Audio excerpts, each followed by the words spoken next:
Oui, c'est le précesseur de notre Seigneur Jésus-Christ, le cœur immaculé de Marie.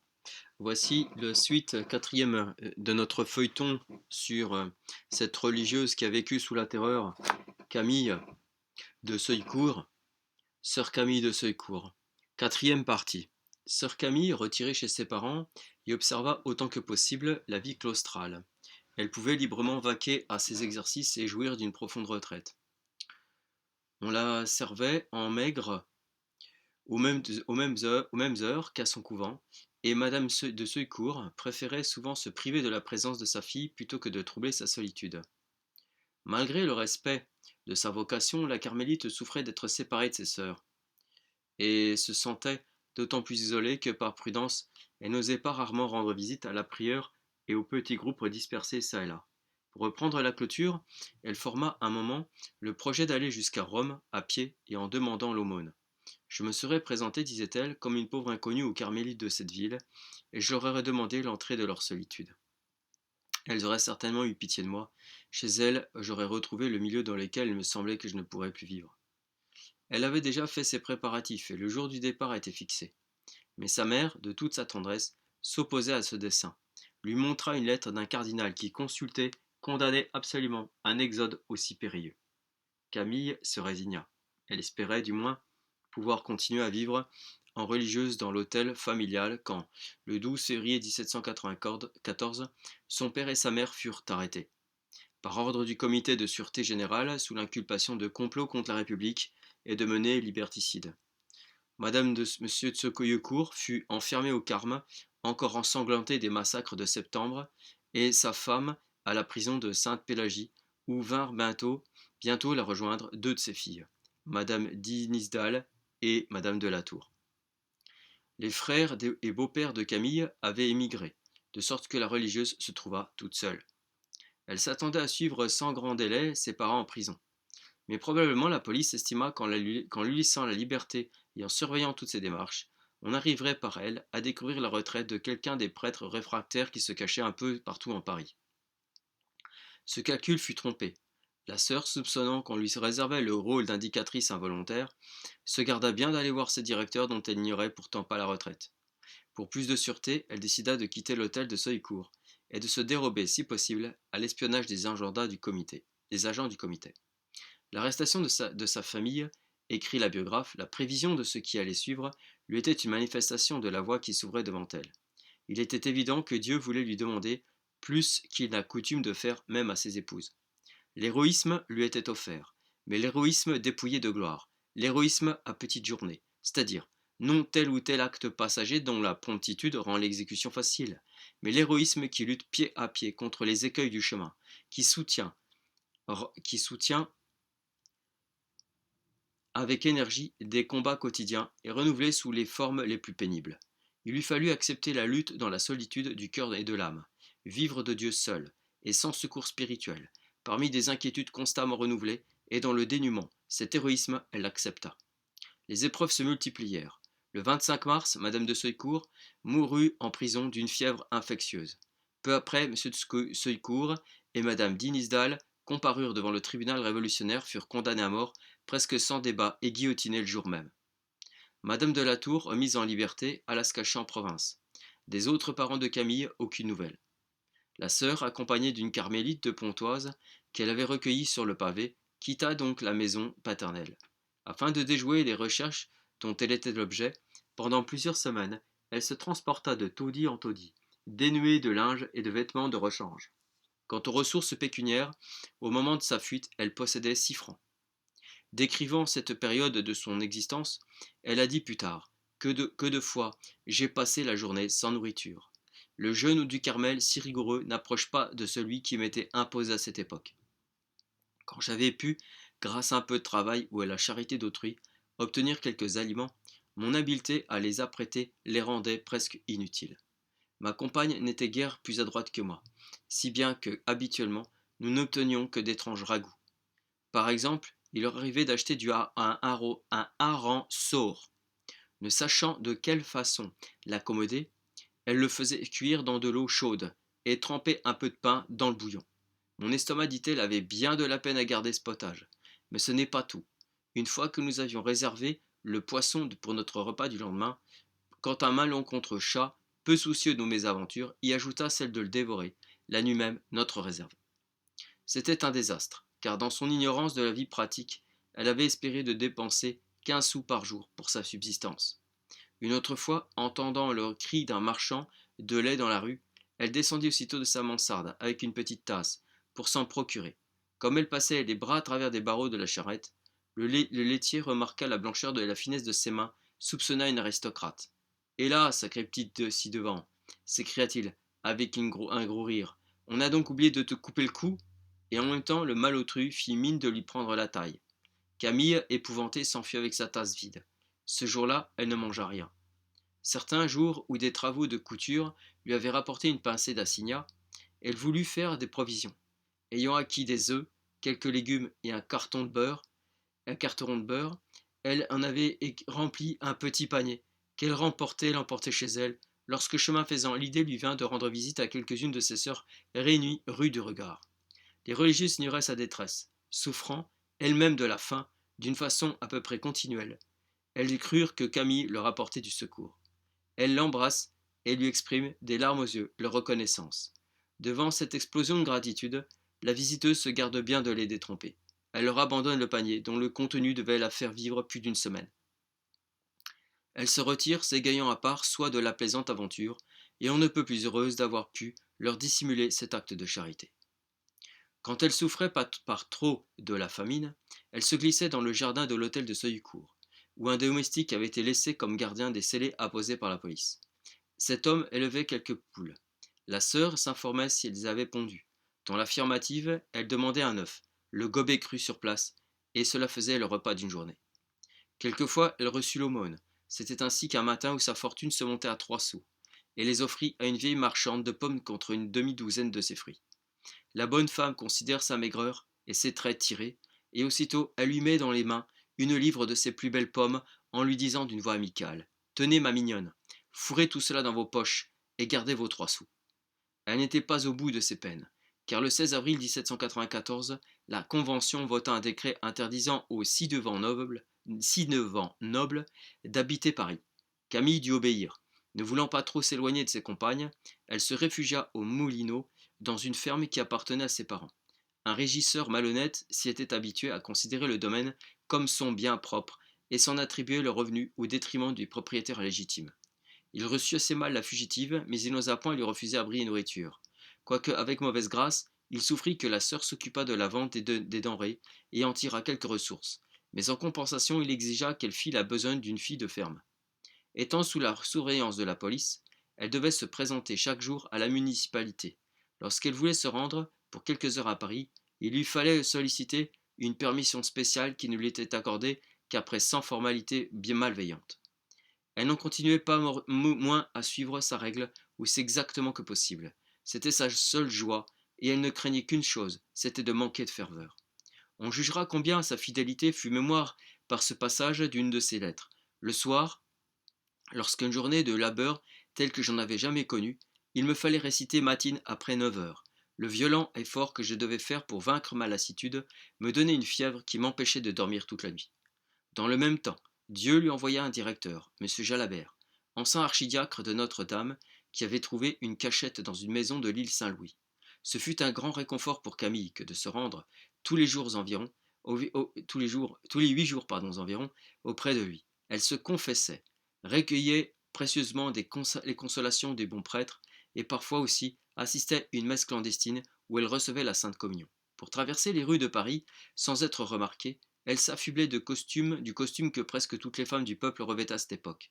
Une jupe blanche, rayée de rose ou de bleu, un grand fichu noué dans le dos, un bonnet de mousseline piqué d'une cocarde tricolore et des sabots. Cette tenue ne lui plaisait guère. Aussi, pour la subir le moins longtemps possible, elle partait des Moulineaux, vêtue de la robe de bure brune qu'elle portait à la ferme et avec son déguisement, comme elle dit, dans une serviette, sous son bras. Arrivée sous la plaine de Grenelle, elle s'arrêtait derrière un buisson, changeait de vêtements et entrait en ville, pareille à tout le monde. Au retour, elle se rhabillait en paysanne à la même place. Ce qu'il faut retenir de cette existence au jour le jour, c'est la sérénité parfaite avec laquelle sœur Camille en supporta les souffrances et les angoisses. Elle avait enduré un maximum de tribulations. Le chagrin qui lui avait causé la mort tragique de ses parents lui déchirait l'âme. Elle vivait dans la misère, parmi les outrages, les soupçons et les sévices. D'un moment à l'autre, elle pouvait être arrêtée, jetée en prison, guillotinée. Enfin, les émotions terribles ressenties depuis le commencement de la Révolution lui avaient infligé une maladie de cœur si grave que, quelques années après, les médecins disaient qu'elle en mourrait de bonne heure.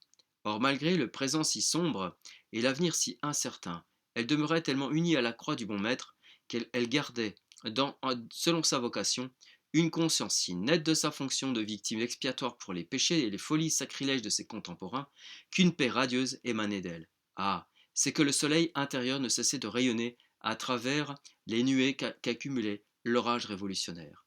Quelque chose de cette illumination surnaturelle apparaissait dans son regard limpide. Tous ceux qui l'approchaient en étaient impressionnés. L'influence était si formelle que le maire des Moulineaux, sans culotte effervescent, s'ébahissait de la subir. Cette petite nonna défroquée, disait-il, quand elle me regarde avec son air tranquille, elle me ferait faire tout ce qu'elle veut. Ô sang lumineux de Jésus, comme tu empourpres l'âme qui se voue à revivre ta passion. Même ceux qui t'outragent ou te nient reçoivent tes effluves et les splendeurs de ta charité intarissable. La vie errante de sœur Camille n'était pas encore terminée.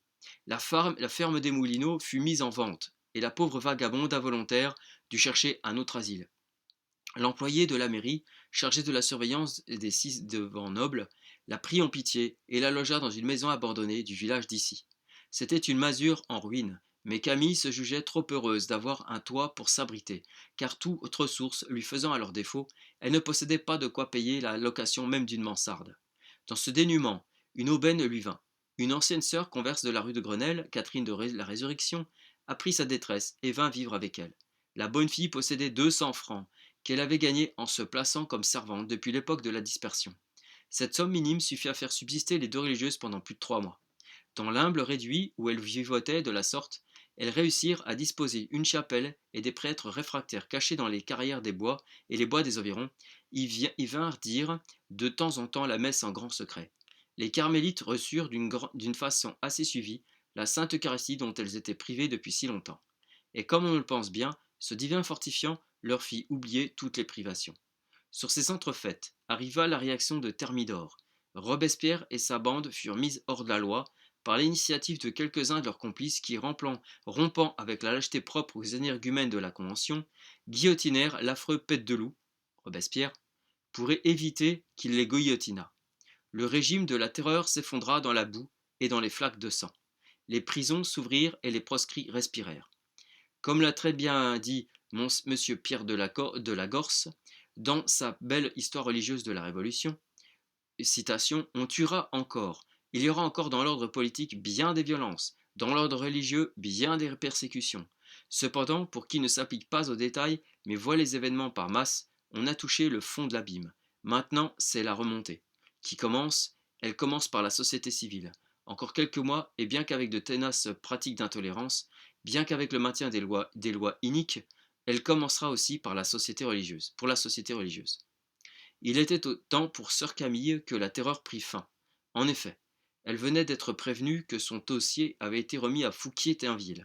On la cherchait pour la traduire la semaine suivante au tribunal révolutionnaire où sa condamnation était certaine.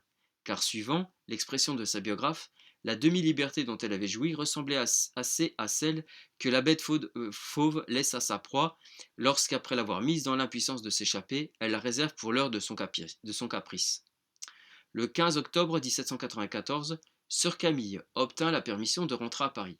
Elle se logea dans un petit appartement de la rue des Postes, voisin de la maison où, sous l'Ancien Régime, il y avait un séminaire. La chapelle n'en avait pas été profanée, mais seulement dépouillée de ses ornements. La carmélite eut l'idée d'y rétablir le culte. À cet effet, elle s'abouche avec l'abbé Baudot, ancien supérieur du séminaire, qui entre avec joie dans son projet. Quelques âmes dévouées se joignent à eux. La chapelle est nettoyée, parée tant bien que mal, et un jour, de la fin janvier 1795, on y dit pour la première fois la messe. Il y eut ensuite un salut du Saint-Sacrement. L'abbé Baudot y bénit avec émotion une foule de chrétiens prosternés dans un recueillement qu'interrompaient seules les larmes et les sanglots. L'allégresse de sœur Camille fut si grande et si vif le souvenir qui lui en resta qu'elle ne pouvait en parler avec attendrissement.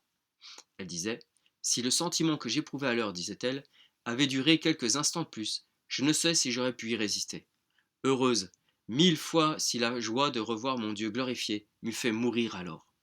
Fin de citation. Les épreuves supportées avec une si héroïque constance, depuis quelques années par la sœur Camille, avait développé les qualités d'énergie et d'initiative que Dieu avait mises en elle.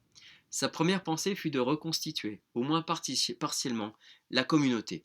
Quelques ressources lui étant revenues, elle obtint de sa prieure, la mère Nathalie, l'autorisation d'entamer les démarches à cet effet. Trouver un local était le plus urgent. Elle s'y employa sans délai et ne tarda pas à découvrir, rue Saint-Jacques, une maison assez spacieuse qui avait longtemps servi d'auberge, sous l'enseigne de la Vache Noire. Elle en fit l'achat à des conditions peu onéreuses et s'y installa tout de suite avec 9 de ses compagnes échappés à la guillotine ou à l'exil. La mère Nathalie ne tarda pas à les rejoindre en compagnie de 6 autres religieuses. Dès mars 1795, on put reprendre les exercices réguliers et organiser l'existence conventuelle. Tandis que le rez-de-chaussée fournissait quelques pièces destinées aux services extérieurs aux travaux en commun, les étages supérieurs formaient une salle de communauté, un réfectoire et des cellules improvisées. Il ne manquait que la clôture qu'on osa rétablir, car le gouvernement révolutionnaire demeurait ombrageux et eût considéré un local fermé à ces investigations comme un foyer de complot contre la République. Au centre de la maison, les carmélites érigèrent une chapelle où bientôt, de toutes parts, des prêtres réfractaires vinrent célébrer les offices. Ils étaient si nombreux que les messes se succédaient sans arrêt de 5 heures du matin à midi. L'abbé de Dampierre, ancien grand vicaire de l'archevêque de Paris, se montra l'un des plus assidus. Les fidèles accoururent en foule de tout voisinage. Leur empressement s'explique par le fait que la paroisse Saint-Jacques de Haupas était occupée par le clergé constitutionnel et que les vrais catholiques obéissant aux instructions du pape fuyaient les intrus. Voyant cette affluence, M. de Dampierre fit placer les fonds baptismaux. On donna le baptême, on célébra des mariages. Et ainsi, la petite chapelle devint un centre où, chaque dimanche, on chantait la grand-messe et les vêpres, où on prononçait des sermons. En 1796, un décret autorisa les nobles non émigrés à rentrer dans leurs biens, mais sous séquestre depuis plus de 3 ans. Ceux de la famille de Soyecourt étaient considérables. Outre l'argent liquide, il y avait des maisons à Paris et des terres en Picardie. Sœur Camille s'en trouva propriétaire, en partage avec sa sœur Madame de la Tour et son neveu, le jeune comte d'Inisdal. Elle se réjouissait de ce retour de fortune qui allait lui permettre non seulement de placer sa communauté à l'abri du besoin, mais aussi de secourir d'autres maisons de l'ordre quand un scrupule lui vint. Son vœu de pauvreté ne constituait-il pas un obstacle à une prise de possession de l'héritage paternel? Elle se rappelait qu'au temps où l'Assemblée nationale supprima les vœux, Pie VI avait déclaré qu'aucune puissance civile ne pouvait délier les consciences. Pour rien au monde, sœur Camille n'aurait passé outre à cette décision. Elle consulta ses directeurs. Ceux-ci lui suggérèrent d'adresser une demande au pape à l'effet d'obtenir la permission d'accepter sa part dans la succession de ses parents. L'humble carmélite hésita, dit la biographe, et lui sembla vouloir crouler le rempart qu'elle avait voulu placer entre elle et le monde. Hélas, s'écriait-elle, est-ce qu'il me faudra ne plus être pauvre? Mais l'assurance lui fut donnée que rien en fait ne serait changé à son dénouement. Alors, elle se résigna à rédiger une supplique où elle exposait au pape les motifs de sa démarche et la tristesse que son cœur en éprouvait. Pie VI répondit immédiatement par un bref qui permettait à sœur Camille d'acquérir, nonobstant son vœu de pauvreté, des biens meubles et des immeubles, et d'en disposer tant pour son propre intérêt que pour le soulagement des religieux, de l'un et de l'autre sexe, et d'autres personnes ecclésiastiques qui se trouveraient dans le besoin, déclarant d'ailleurs que la permission accordée ne préjudiciait aucunement à la substance du vœu solennel de pauvreté. Fin de citation. Ainsi rassurée et autorisée, sœur Camille se lança dans les courses, sollicitations et paperasses nécessaires pour recouvrer son dû. Comme à cette époque, la bureaucratie sévissait déjà d'une façon intense, multipliait des formalités et fondait la tradition de traiter le public comme un ennemi personnel, la carmélite connut toutes les tracas des infortunés que des intérêts vitaux obligent d'affronter des minuties et des rebuffades de l'agent administrative. De la jante administrative. Aussi calme qu'active, elle ne se laissait pas déconcerter. On nous la montre pâle, mince, douce, jamais impatiente, ni fiévreuse, malgré les difficultés de la tâche entreprise. Vêtue d'une robe de laine noire, dit monsieur le nôtre, coiffée d'un bonnet blanc, elle courait les bureaux, les notaires, les hommes de loi. Elle obtenait peu à peu les restitutions presque intégrales des biens immenses de sa famille. et c'était pour les clercs et les ronds de cuir une stupeur d'entendre cette pauvresse, avec son petit cabas sous le bras, parler de millions, de ventes de terres, d'achats d'immeubles, et un temps où les plus riches manquaient du nécessaire. La bataille contre les potentats du papier timbré et les hauts gardiens des grimoires légaux dura environ un an. À force de persévérance, sœur Camille obtint la victoire. Dès qu'elle fut en possession de sa fortune, sans prendre une minute de repos, elle se mit en devoir d'acquérir le couvent des Carmes, où l'on s'en souvient, son père avait été détenu jusqu'au moment de comparaître devant le tribunal révolutionnaire qui s'empressa de l'envoyer à l'échafaud. Tout au Carme se trouvait en piteux état. Le cloître a été loué à un marchand de bois qui lui avait fait un dépôt de planches. Dans le jardin, un entrepreneur de plaisir public avait installé une tente et un orchestre. Sous cette enseigne, le bal des marronniers. On y dansait chaque décadie.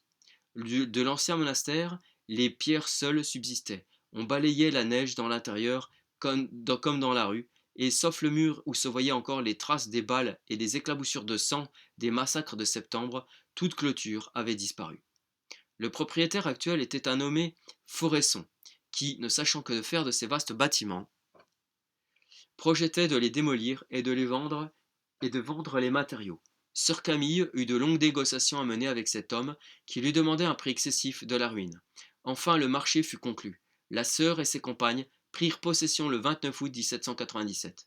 Aussitôt, l'on s'occupa de tout réparer et d'approprier le local aux obligations de la vie monastique. Par une pensée touchante, la seule choisie pour sa cellule, la petite chambre où son père avait vécu 5 mois avant de monter à l'échafaud. L'installation eut lieu sans trop d'obstacles. Toutefois, un peu plus tard, mains révolutionnaires, qui voyaient d'un mauvais œil cette renaissance d'un foyer de superstition, entreprirent de chasser des carmélites. Des articles de journaux hostiles et des pamphlets parurent qui déversaient sur les religieuses l'outrage et la calomnie. Entre autres diatribes, on y lisait qu'une aristocrate impudente, la citoyenne Soycourt, prétendait élever en ce lieu un monument à la mémoire du dernier tyran. On disait aussi qu'elle formait un ramassis de bigotes et de pontifes sanguinaires pour préparer des attentats contre le régime des droits de l'homme.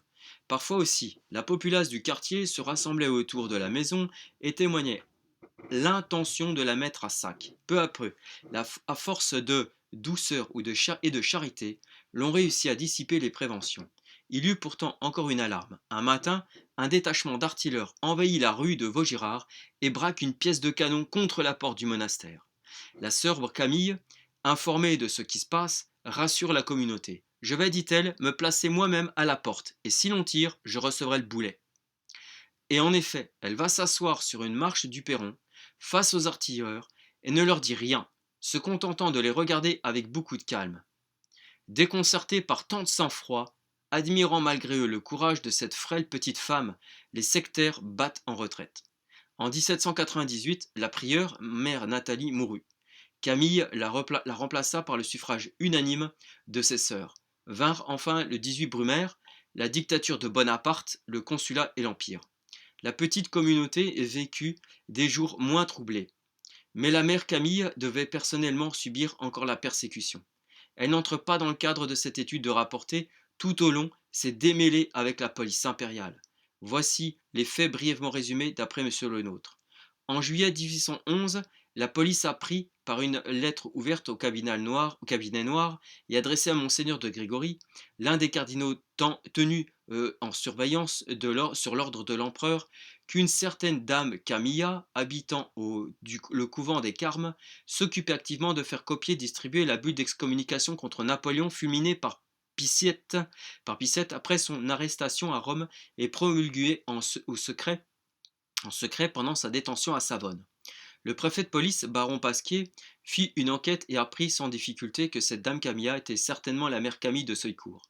2 agents vinrent arrêter la carmélite et la menèrent à la préfecture de police, où elle fut mise au secret.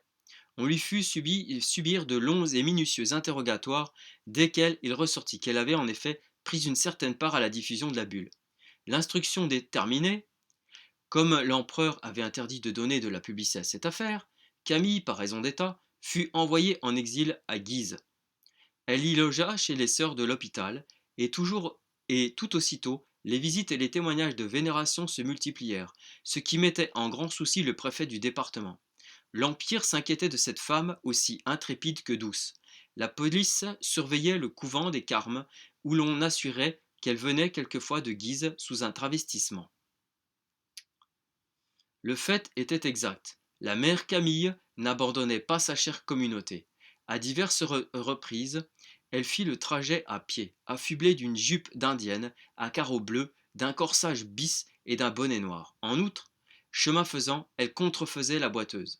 Grâce à ce subterfuge, elle passait sans être reconnue à travers les mailles du réseau policier et parvenait à résider quelques jours auprès de ses filles. La Restauration mit fin à son exil. La mère Camille, de retour à Paris, pouvait espérer la tranquillité, mais après avoir supporté tant de traversées et de déménagements, elle lui restait à subir un dernier exode. L'administration réclama le couvent des Carmes pour y établir une école ecclésiastique. La mère, non sans chagrin, fit un sacrifice sur les instances de l'archevêque et transporta sa communauté dans une maison de la rue de Vaugirard qui avait appartenu aux Bernardines avant la Révolution. C'est là que se termina son existence. Ce n'est pas fini, il y a encore une prochaine partie et ce sera la semaine prochaine. Gloria in altissimis Deo et in terra pax hominibus. Bone voluntatis.